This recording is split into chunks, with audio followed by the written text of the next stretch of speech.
Selamat datang dalam Growing Together. Mari sebagai murid yang memuridkan, kita bersama-sama belajar dan bertumbuh dalam kebenaran firman Tuhan. Let's grow together.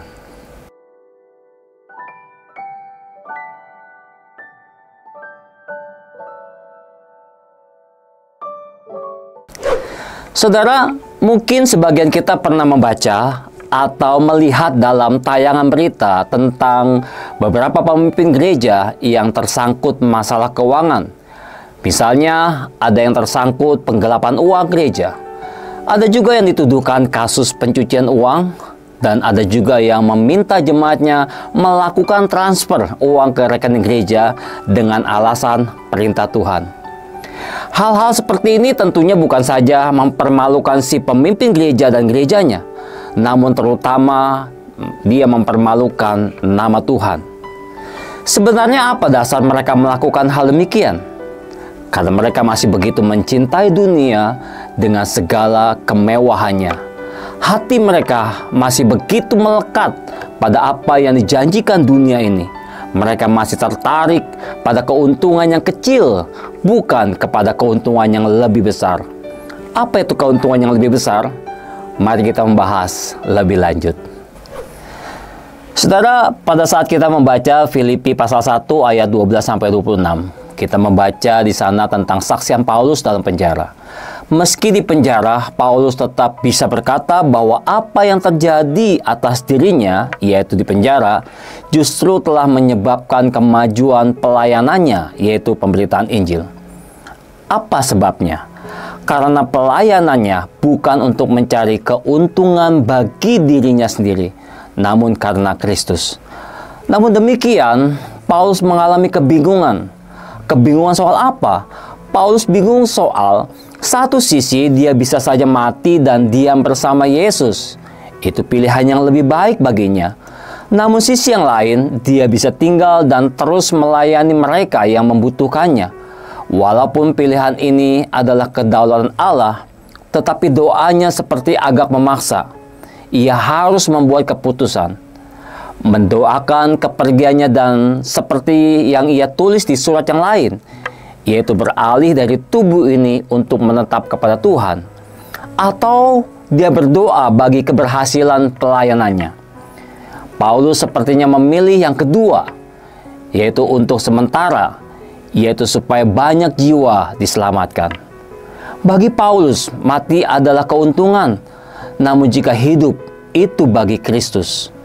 Kita pada umumnya tidak menganggap kematian lebih baik, kecuali kita mengalami kesulitan atau penderitaan yang sangat berat, seperti yang banyak terjadi akhir-akhir ini dengan peristiwa bunuh diri. Namun manusia secara insting tidak ingin pergi ke tempat yang tidak diketahuinya. Bagi mereka adalah menakutkan setelah meninggal. Namun Paulus tidak menganggap tahap berikut dalam kehidupannya tidak jelas. Ia telah melihat Yesus di jalan ke Damsyik puluhan tahun sebelumnya.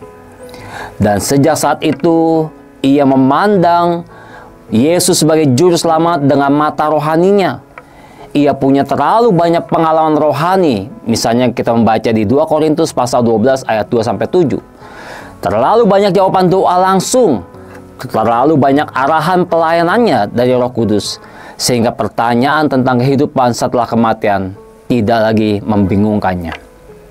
Sorga adalah tempat yang dia inginkan, dia rindukan, di mana ia ingin segera berada setelah kesaksiannya selesai. Menurut Paulus, kematian orang Kristen adalah keuntungan. Bagaimana hidup akan berbeda jika kita memiliki cara pandang Paulus? Lebih daripada yang kita kira, kita akan lebih fokus dan tidak khawatir, lebih berani dalam iman dan tidak banyak mengeluh.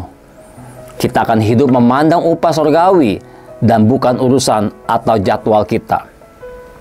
Alih-alih mencari surga di bumi, mencari keuntungan duniawi untuk memperkaya diri, kita akan membawa lebih banyak bumi ke surga. Kita akan berlari sedemikian rupa untuk mengejar upah kita. Bagaimana kita dapat memiliki cara berpikir seperti Paulus dalam memandang hidup dan pelayanannya? Penuhi pikiran kita dengan gambaran kemuliaan yang akan datang, dan hidup akan terasa menjadi berbeda.